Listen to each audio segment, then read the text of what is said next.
দীর্ঘ 2 যুগের মতো এই আমাদের চেয়ারম্যান ঘাট এই মাছ বাজার আজকে নদীর কবলে বিলীন হয়ে যাচ্ছে।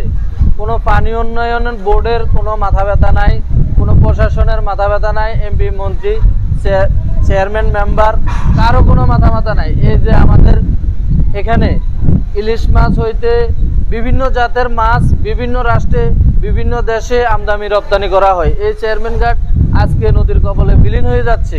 কোনো একটা মানুষের, কোনো একটা এমপি মন্ত্রী, কোনো একটা প্রশাসনের লোকের কোনো কারো মাথা ব্যথা নাই।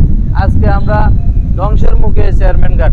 ব্যবসায়ীরা কোটি টাকার ব্যবসা হারিয়ে এখন আজকে পথের নিঃস্ব ভিখারির মতো হয়ে আছে। আমাদের জোর গলায় দাবি, আমরা চেয়ারম্যান ঘাট মাছ বাজার এবং চেয়ারম্যান ঘাট বাজার এটার দ্রুত ব্লক বাদ চাই। সরকারের কাছে আমার আকুল আবেদন যে না হয় আমরা পথের ভিখারি হয়ে যাব। আমরা কোটি কোটি টাকার ব্যবসা নদীর কবলে চলে যাচ্ছে, আমরা পথের ভিখারি হয়ে যাব।